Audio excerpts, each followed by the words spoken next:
Hello everybody, my name's Jeff at Mountside Media, and today we're going to continue the series of videos where we discuss transitioning over from using automatic settings over to using manual settings on your camera.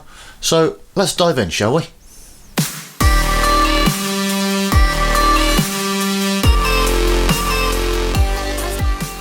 In today's video we're going to talk about shutter speed. The shutter speed in your camera is the amount of time that the shutter stays open and allows the light to get through to the sensor to be recorded. Sometimes it's referred to as exposure time if we're taking long exposure images. So either phrase will do. Most modern cameras are capable of capturing a range from 30 seconds long, which is a very long exposure, right down to a tiny amount of time, like 1/4000th of a second or 1/8000th of a second, maybe even faster.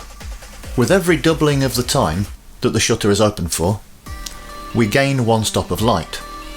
And likewise, with every halving of time that the shutter is open for, we lose a stop of light.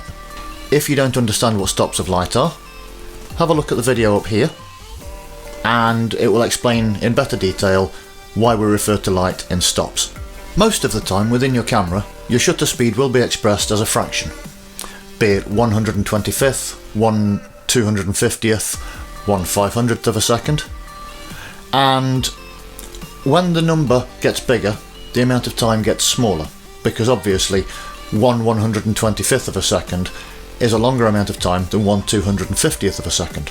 The way it's expressed may change when you get down into longer exposure times, anything below about a quarter of a second, at which point your camera will tell you 0.3 seconds, 0.5 seconds, and it may do this up to 2.5 seconds to 3.2 seconds, at which point then it will switch over and it will start telling you in just whole seconds. Once you get up to the top of that scale, which is generally 30 seconds, the point afterwards is known as bulb. And with the bulb setting, when you press the shutter, it will remain open as long as your finger is on that trigger.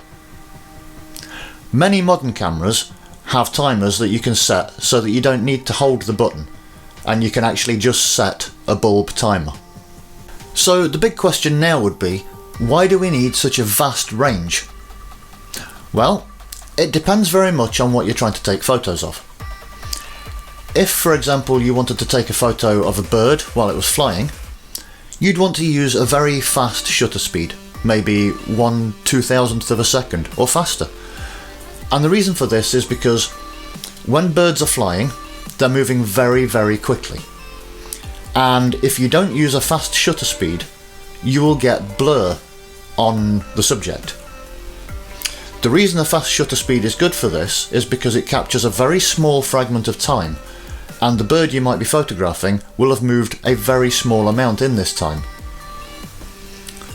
On the flip side, you may want to use a very long exposure time if you were taking a nice scenic shot of, for example, a waterfall, and you wanted the water to look blurred, but you wanted the rest of the surroundings to look nice and crisp. For this, ideally you'd want to use a tripod to keep the camera very still, because without a tripod, holding a camera still for the amount of time that the exposure is going to happen or that shutter is open is very difficult. And what's more likely to occur is that you will see blur in the image from the movement of the camera body. So to sum up, if you have a very slow moving subject, you can usually get away with quite a slow shutter speed. And if you have a very fast moving subject, you will want to use a fast shutter speed so that you don't induce blur. So that's the basics of what shutter speed is. If this video has helped you, stick a like below, maybe subscribe, and I'll see you next time. Thanks for watching, goodbye.